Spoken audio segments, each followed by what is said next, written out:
Hey guys, this is John, and I'm playing Opus 55 in the 15-minute pool on ICC. Let's open with e4. I had a blitz game with e4 yesterday, so might as well try it out again. I'll play knight f3 on move 2. And he's inviting us to play an open Sicilian. Let's do it. Let's make it interesting. And here's where black gets to choose which variation they want to play, and they play g6, so inviting us to go into the main line. I'm just going to check out Opus 55 stats. I've played this player before. Peak rating of 2037. Okay, so let's go in for a Yugoslav variation. This is considered to be the critical test against the dragon. So let's not back down from the challenge. So queen d2, and after knight c6, white has a choice between bishop c4 and castles. Those are the usual moves. Let's play bishop c4. I played both. I honestly don't know which move is considered theoretically stronger at the moment. I also know sometimes they play g4 on move 9. I started out playing bishop c4 and then started studying castles on move 9 a while back. I have a feeling that castles on move 9 is considered a bit better, but don't quote me on that. Okay, queen a5, so black is making way for rook f(c8) with this move. Typically, white should respond with king to b1, because that introduces the idea of knight to d5. I'm going to play that. A lot of times when you've castled queenside in a Sicilian, king b1 is a useful move. Yeah, and they play rook f(c8), because if they had played rook a(c8), knight d5 would have been possible for white. And then after queen takes d2, knight takes e7 check. Here, if I go down that same line, knight d5, queen takes d2, knight takes e7, black can respond with king f8, and they'd be attacking our knight on e7. That would not be good. Okay, so lots of approaches for white. Traditionally, you should attack on the king side in a scenario like this, like h4, h5 would be a common plan. But I know a lot of times black will sacrifice on c3 and do it at a key moment to kind of deflect our attention away from mating them. Moreover, I think if h4, there's a good chance black will play h5 and just put a stop to our play on that wing. That said, I'm not completely ready to rule out h4 altogether. I just want to weigh my options. Rook he1 is a sensible move if I just want to play in the center. Sometimes bishop g5 is played. One idea of bishop g5 is to take on f6, and then after bishop takes f6, then play knight d5. And after queen takes d2, take on f6 with check in hopes of doubling up the pawns. However, I think I'm going to play h4 first. Let's start with this move and see how black responds. I think there's a good chance they'll play h5, and then I might play bishop g5, is my thought.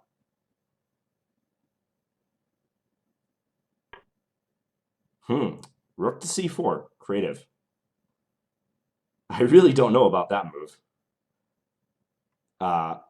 If I take, they're going to take, and then they'd be forking my queen and my bishop. But what if I play f4, trying to drive that knight away and then take the rook for free? Are you really prepared to do this? So if f4 is rook takes c3 going to be the reply? Because I kind of think it is the idea.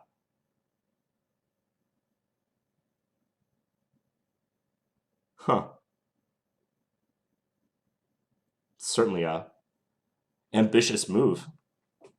So if bishop takes c4, knight takes c4, my queen would have to move, and then at minimum they can take on e3, and they have an unopposed dark square bishop. Very often in the dragon, black will sacrifice in exchange and get excellent compensation. So I'm skeptical of taking. I mean, f4 came to mind to try to drive away the knight, but I know if I play f4, I'm going to weaken e4. So f4, rook takes c3 looks critical. And then if I take on e5, they have knight takes e4, and I suspect that isn't in my favor.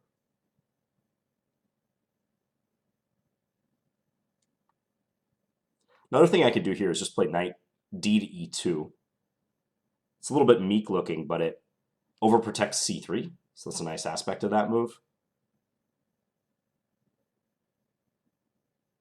I don't know that continuing with h5 makes a whole lot of sense. h5, knight takes h5. I'm worried about the defense of d4 in the long run. They do have a rook sitting here that's attacking d4. So I'm thinking knight de2 is a good way to play it. Yeah, let's do that move. Something about f4 wasn't looking right either, so we'll play it safe. I mean, now I may very well play f4 in the future. We'll see. Like, if I do it now, f4, rook takes c3, knight takes c3. They could do rook takes c3 again, but then I'm taking with the queen. Probably 2 exchanges is a bit much for black. So f4, would they play knight eg4? Bishop takes c4, rook takes c4, and claim that I have trouble here. But I have e5, maybe. e5, d takes. You can probably get away with that.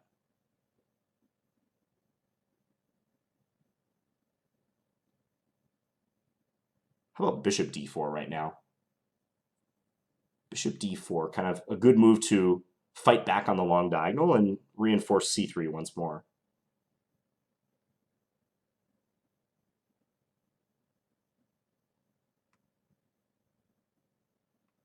I give them a chance to retreat their rook, but somehow I don't think they're going to. I think they're going to try to play this, keeping the rook on c4.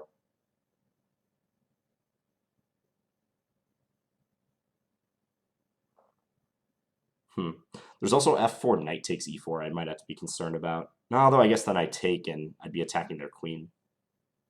Let's look at f4 one more time before I dismiss it, because it is crucial. So f4, knight eg4, let's say. Bishop takes c4. Rook takes c4. And then e4 is loose. So I was saying bishop to d4. I can definitely see their compensation in that line. I think I have a playable position, but I can definitely see why my loose pawns give me some headaches there. So let's do this. Looks like I'm playing this a little conservative, but I think the awkward position of the rook on c4 is going to tell eventually. And I'm okay with playing it a little more solid and waiting and seeing what happens.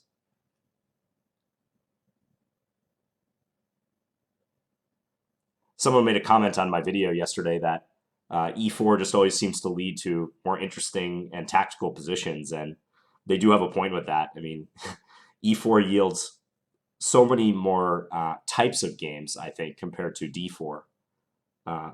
Both moves have a right to exist, and they both are completely sound on move 1, along with knight f3 and c4 as well. But e4 just tends to yield positions where the position can explode tactically at almost any moment. So you have to be ready for a little of everything when you're an e4 player. So black does retreat the rook to c7. And maybe now they're making way for knight c4 is their point. Yeah, if I take e5, they're going to take with a queen, so that doesn't make a whole lot of sense. I could continue with h5. But I don't know if it's worth it when my bishop is not on a good diagonal to proceed with the attack.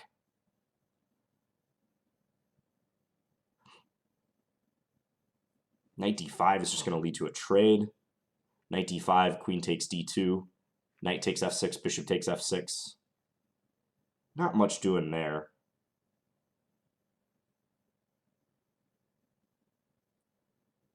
How to play this?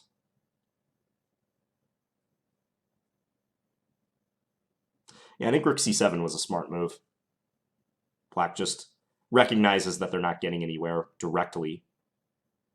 If h5, knight takes h5, rook takes h5 is probably too radical. Don't think I'm getting much out of that. g4 is not possible because of knight takes f3.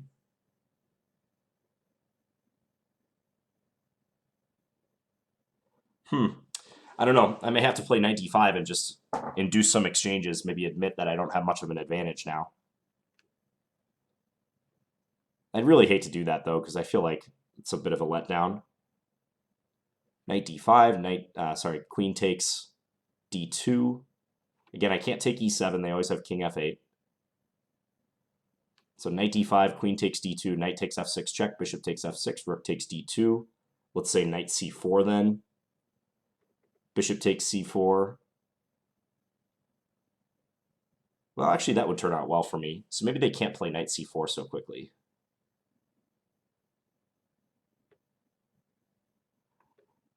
All right, I'm going to play that way. Again, I'm not thrilled about doing this, but maybe simplifying isn't the worst option right now. I can hopefully try to outplay them in some sort of endgame. Yeah, and this is expected.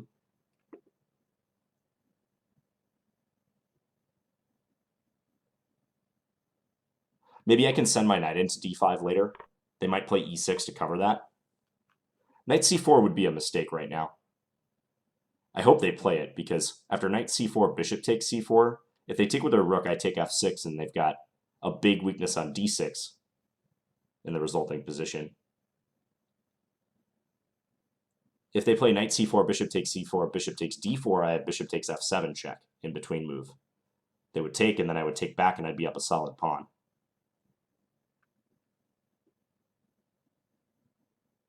So they have sensible moves at their disposal here, but knight c4 is not one of them at the moment, I don't believe.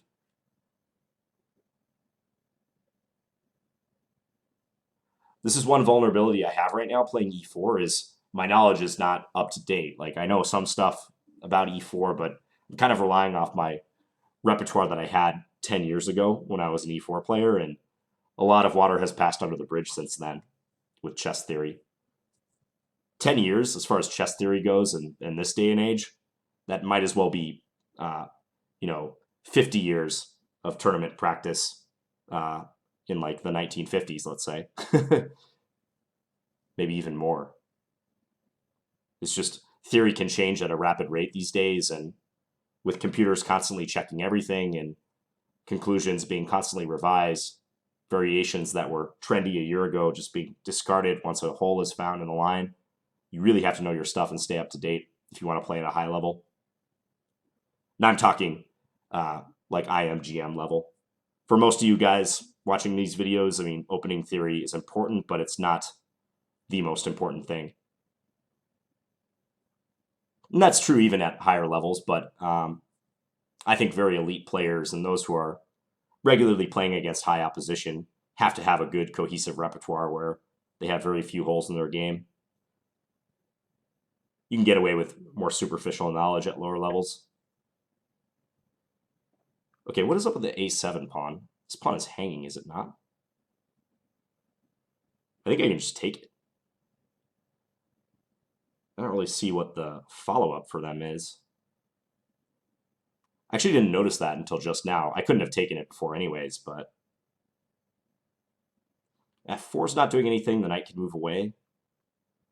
Yeah, I could just grab that pawn.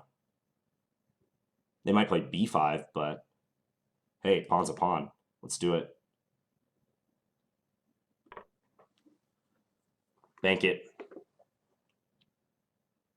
I would expect b5, bishop d4, knight c4. I think that's probably how Black is going to play this. But again, I can take on c4, and they're going to have issues.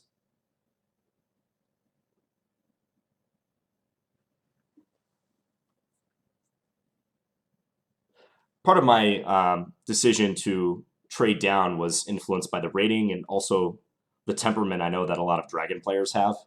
A lot of players who play this opening for Black kind of thrive in dynamic positions, and they like a more complex game. They're, as a rule, perhaps not more prone to playing endgames than some other players. They might want to keep the game complicated, keep it in a complex middle game versus playing for an endgame. Okay, bishop b5, so controlling the c4 square, hitting my knight. I could play knight d4. I could play knight c3. They might sack if I do that. I think knight d4 looks okay. The only thing about knight d4 is I kind of strand this bishop, but it seems temporary. Knight f4 might be good. Maybe knight f4. Knight f4, knight c4, bishop takes, bishop takes. Uh, hmm. If I play knight c3, they could also play knight c4, by the way. So I'm not thrilled about that.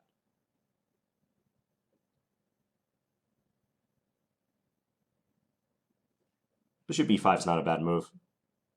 And I'm under 5 minutes now, so I'm going to have to make some tough calls soon.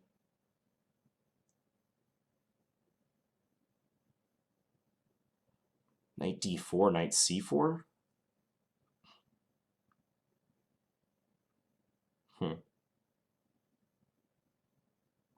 I could play the bishop back to d4. This doesn't look too convincing, though. Well, maybe it's all right. Bishop back to d4. If they take e2, I take back.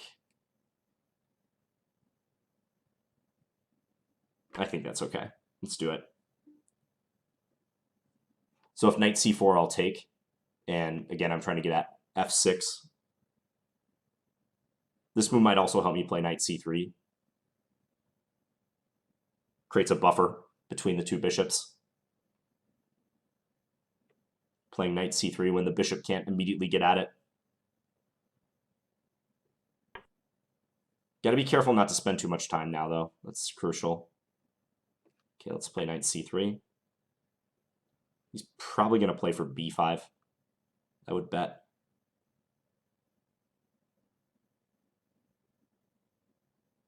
Because that's what I would do if I were black.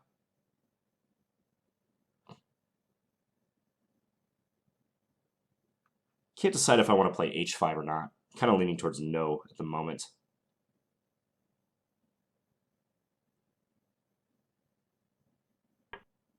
Huh. No b5.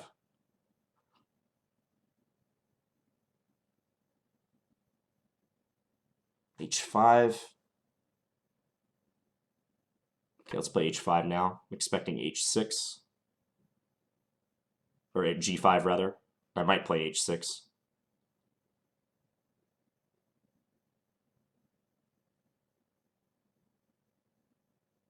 Maybe not. Maybe they'll do something different. I can try to go knight d5 soon, but I kind of want to see if they take here, because I think actually taking with my pawn would be a help. It would control that c4 square nicely. Maybe I can play after g5. I can play h6, bishop f6, maybe bishop e3. Okay, they're going to allow an exchange. Okay. This pawn's a bit weak for them, though.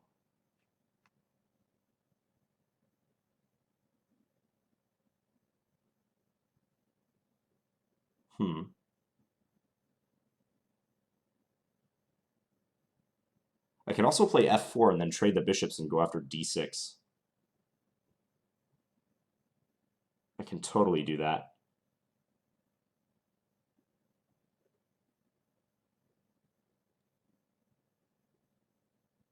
I might want to play h6 first, though. Because if f4, what if bishop h6? That could be pesky. No, that's good for me. Yeah, let's play f4. 2:45, really got to watch that time. I think the position's clarifying a little bit, so I'm hoping that after a trade and taking on d6, I'll be up 2 pawns without a whole lot of concerns.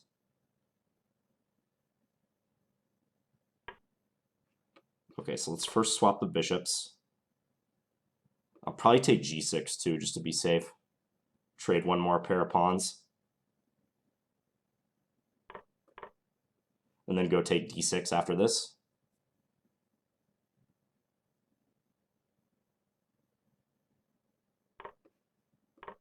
So grab that pawn, up 2 pawns now. There is an open h file I have to think about. Maybe that was an argument for keeping the h pawns on the board, but I'm kind of striving for clarity right now. b5 makes sense. Let's play a3, just give ourselves some luft and stop b4. I might play rook b6 in the future to attack that pawn on b5.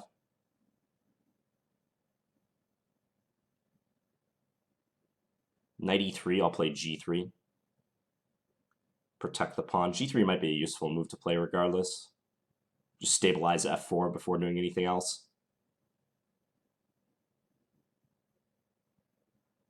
I don't see a lot of potential avenues for play for black. That's the nice thing. When you're low on time, it's good when you don't have to consider too many ways for your opponent to harass you. I mean, the knight is a potential problem piece, like knights when you're low on time are always pieces you have to watch out for specifically. But this knight I don't see having a lot of future. Maybe taking on b3 and then sacking on c3 is not a terrible option for black. Then they'd be attacking the b3 pawn. King b2, they could swing their rook over. I'm sure that's bad for them. If not just losing. Yeah, I guess I could play rook d2 and maybe guard the g2 pawn and then push on the queen side. But that's something I would think about if I were black.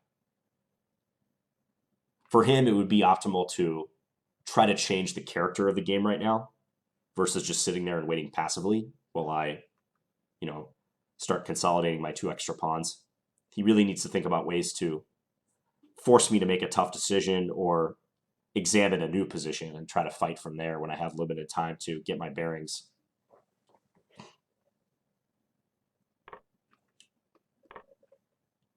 He may go for it. I'll pre-move this just to be safe.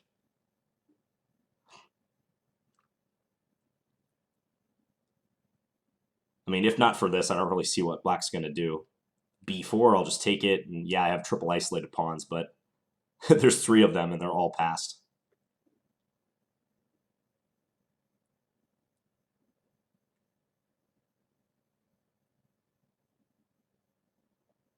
Maybe knight e3? Knight e3, g3, then take? If knight e3, I might pull the rook back to d2.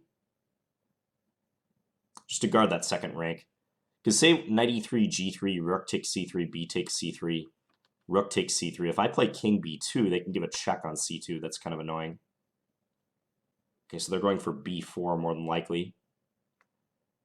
And if I play b4, they're going to get the c4 square to work with. So let's play this move. Guard the b4 square. I don't think our rook was doing anything on d6 necessarily, so just a sensible move. I don't want to play pawn b4 because I think knight e3 to c4 is pesky if I do that. I'm trying to restrict this knight.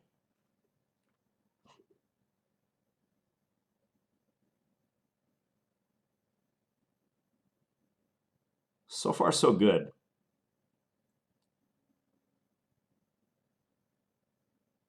I might play g3 next, just so I don't have to worry about that undefended g2 pawn. The pawn is undefended on g3, but at least they can't attack it with one move. I might play g3 and then rook b4, or possibly g3, rook d1, and then rook b4. King up, that doesn't do a whole lot. Let's just proceed as planned. It's a nice hedge against like black stabbing us with g5 or something too. This pawn's always defended. It's nice. Okay. Rook b4 is probably a good move. Let's play that. Kind of requires them to bring one of their rooks over to defend the pawn further. I can always play a4. Whoa, don't pre-move a4. Almost had a pre-move going on there. Like if rook c5, a4 would be strong. Rook b8, I can't play a4. But I can do like this move now. Yeah, let's bring the rook over.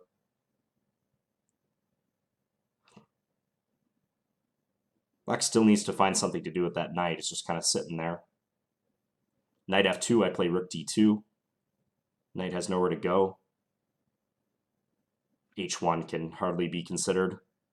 If knight e3, I play rook d3, and same problem for black.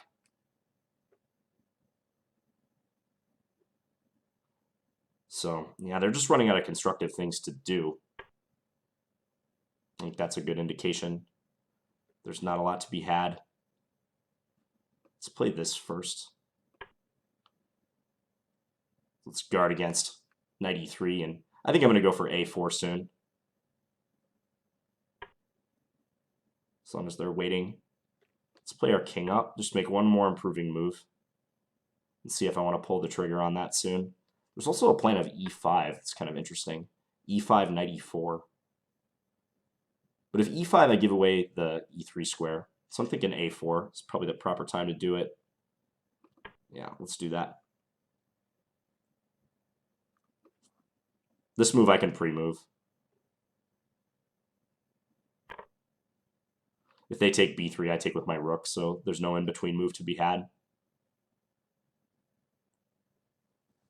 Check. Yeah, he missed that I can do this. Reply. And now black loses a whole rook. Okay, he resigned. Yeah, so kind of a bummer that we didn't get to see what would happen after rook takes b6, b takes a4, but with my two connected pawns, it's going to be a win for white. I mean, they could play knight e3 and then threaten knight c4 and try to make it interesting, but I have enough to deal with that, definitely. I can play, for instance, had the game continued. So let's say take here, knight e3. Maybe just b3 is a decent move to start with. Stopping knight to c4. And again, there's just not a whole lot for black to do. Like, I'm slowly going to creep forward. Like king a3, a5. Find some way to arrange b4 without allowing knight c4. Probably kick this knight with my rook soon. Rook d3 or rook e2. Let's go back and have a look at this one. So move 5 is decision time for black in these Sicilians, starting with d6 on move 2. So they can play the knight or a6, they can play the classical knight c6, they can play a Scheveningen, e6. I know there's going to be some people in the comments saying I pronounced Scheveningen wrong. I don't care. Just kidding. It's important to pronounce things correctly, but that's one I'll pass on because the pronunciation is very difficult for a non-Dutch speaker. And then there's the dragon as black played g6. So this line is combative. I mean, for a long time, the dragon has had kind of a dodgy reputation, but there's a two-part book series that just came out by Quality Chess by Grandmaster Gawain Jones. And I think he makes a pretty good case for it, or at least it seems like in these books. I haven't read them, but I've read the samples from them. And the dragon is completely playable.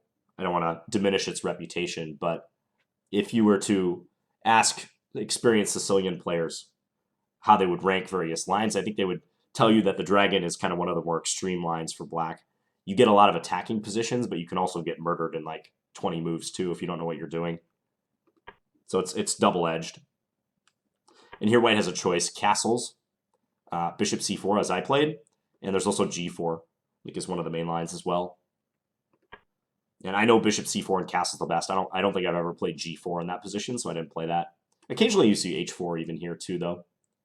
I know Karpov has played h4 in the past. So bishop c4, bishop d7, castles. Most people play rook c8, which threatens knight takes d4, so white would wisely want to retreat the bishop. And then knight e5, and here there's a ton of theory. Black tries to arrange knight c4. There's other lines too that are possible. Like this line that black played I'm not as familiar with. Knight e5 followed by queen a5. It's interesting though. And black wants to play rook fc8. As I was saying, after king b1, rook ac8 is a typical mistake because of knight e5. And if queen takes d2, white can confidently play knight takes e7 now because the king cannot come to f8. King h8, rook takes d2, and white's coming out of this a clear pawn ahead, I believe. So compare that to rook fc8. If I do this move, then take, and here I'd want to take on f6 because knight takes e7 just runs into this, and this knight is going to be lost. I'd have to give it for 2 pawns or something, but that's not sufficient compensation. So here I played h4. I'm going to start the engine at this point. I started consuming some time here too. Black was playing pretty fast. So h4 is a common move. In the context of the game, h4 didn't prove to be that useful. So maybe I want to choose a different move here. The engine is suggesting bishop to g5. Because as I said, that often prepares take, knight d5, followed by taking on f6, and trying to mess up their pawns. That's a reasonable move. I figured that after h4, black would probably play h5, and then I might do bishop g5 then. With one difference being, like, say they play h5 and then bishop g5, and if I get a chance to do this sort of thing, and then take on f6, let's just say black passes like a6 or something, then in this line, check. Specifically because black has a pawn on h5, after king to g7, I could play knight takes h5 in between move, whereas before I could not do that. And after take and take, white has won a pawn. So that crossed my mind when I played h4, like maybe I can try to entice the black pawn to h5, and that tactical operation in the future may be relevant. But black played this move, which is pretty cool looking. I know I've seen rook c5 before. Like, this is a move that you see sometimes in this line with queen a5 as a way to try to double up. Even this is a little audacious because black is just a piece away from a discovered attack. Bishop hitting on c5 there. But rook c4 is pretty cool. The engine's not impressed. It says just take it. But if take, it seems like black gets a lot of play towards my king. Queen d3 hitting this. I mean, even these positions are not so easy to play. I mean, here it looks like I'm up a clean exchange, and probably black doesn't have enough compensation, but there's this dragon bishop bearing down on my queen side, and black's going to play typical moves like rook c8 and probably move this knight somewhere and try to clear the way. It's possible black might even play after queen d3 like queen b4 or rook c8 and just not take this bishop. So I possibly played it a little close to the vest here by not taking on c4, but I know from experience that black can gain a lot of compensation by sacrificing the exchange in some fashion in the dragon. I mean, likewise, it wouldn't be out of the question for black to play rook takes c3 either, of the previous move.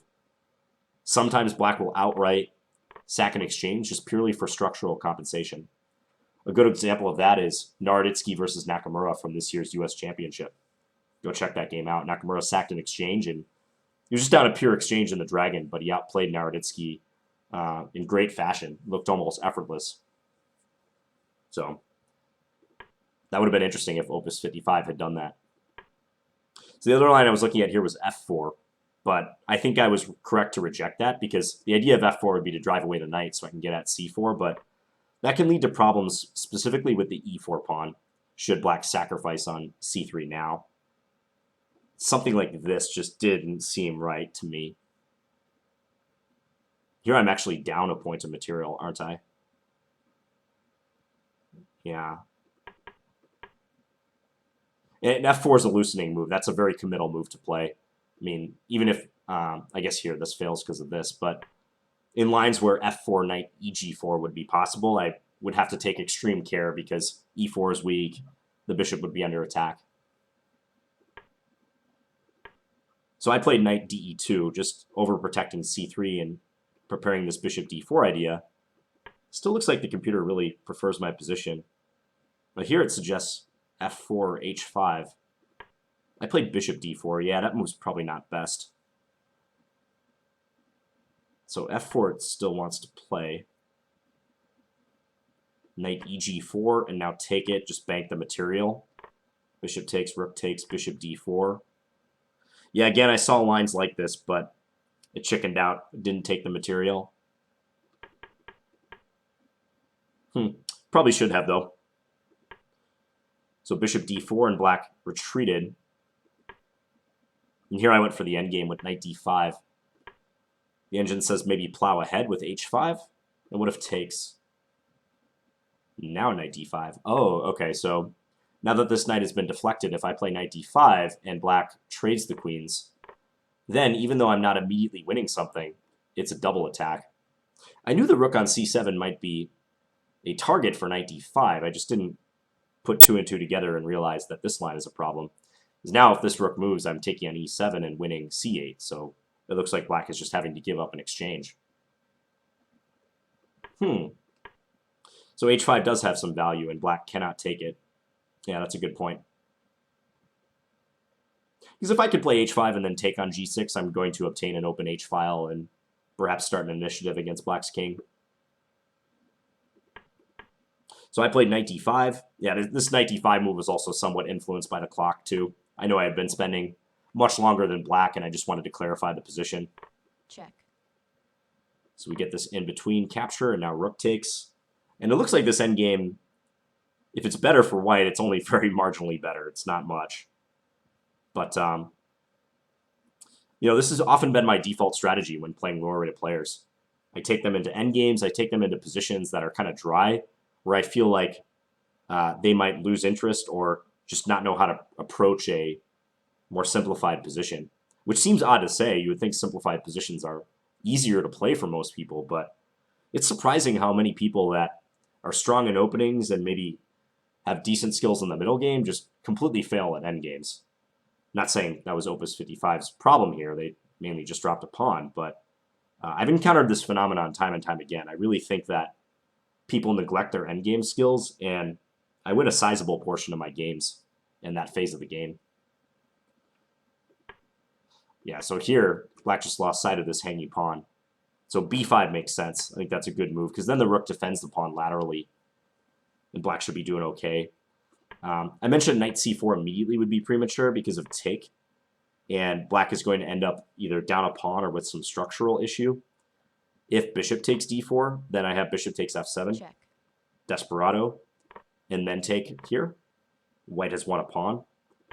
And if rook takes c4, I think I can just take here, and this pawn is weak. I was wondering if I could take it right away. I guess I can. Because if take here, knight c3, that's clever. Severing the connection between the two rooks, and also the bishop is under attack. So white wins material in this case. So black has to exercise some patience here, although b5 isn't a terribly difficult move to see, but that would have been good for them. And I guess the endgame's roughly equal. White maybe has a tiny pull, but I wouldn't be surprised if this amounted to virtually nothing. So bishop c6, and I took the pawn on a7, and yeah, I mean, black can resist in a number of ways, but it just seemed like I was able to keep everything under control for the most part. Not sure about the whole plan of bishop c4. Somehow I feel like they need to get their knight in there, but it's tough when I can always take on f6 after a trade on c4. So I kind of sympathize with their plight here. Not sure bishop g7 did much. Probably they should thrust the b-pawn down the board and see what happens. And here I played h5, and then e6 weakens that d6 square. I think they were trying to cover d5 so that in the event of this bishop being unable to protect d5, they wouldn't have to worry about knight d5, but they really weakened d6, and now I can go bank another pawn. Yeah, I don't know if it matters too much whether I exchange on g6 or not. The computer says just take on d6 right away. But I wanted to simplify. This does give black potentially the use of the h-file in the future, but don't think it matters too much. a3 I think is good to stop b4.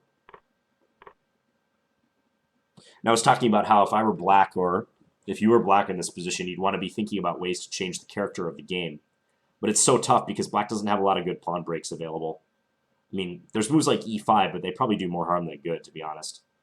Yeah, like take, rook here, forking these 2 points. Even trying to get the king closer, I guess, Check. fails. Knight d5 check, forking the king and the rook. b4 never does anything. I can just take it. And as I was discussing, the knight doesn't have a lot of good threatening avenues. So it's tough for black. The computer says b4 is fine here to stop black from playing b4. I said I didn't want to do that because I thought maybe they could utilize the c4 square. Again, possibly excessively cautious, but one useful rule of endgames is don't hurry. Capablanca's principle. Don't hurry in endgames, especially if you're ahead in material. You've got all the time in the world to convert. Like you can see, I played a lot of improving moves, like g3 just protecting f4, making sure knight e3 never hits this. Rook b4, and even in this position, I made sure my rook was in the right position. I played king a2, just getting it a little bit closer to help out the advancing pawns. I didn't yet play a4. There was this possibility of e5. I see the computer suggesting it to try to go knight e4, I assume. So that's interesting as well. If I had more time, I might have more seriously considered that. But I just saw a straightforward plan of eventually playing a4, and I did it. And now black blundered with a takes b3, but yeah, I think this is not going to be too difficult for white, two connected pawns. Okay, so good mix of some tactical and dynamic play with just good old-fashioned endgame technique and converting an advantage. So hope you guys enjoyed this one. I'll be back tomorrow with another video. Thanks for watching, guys. Bye.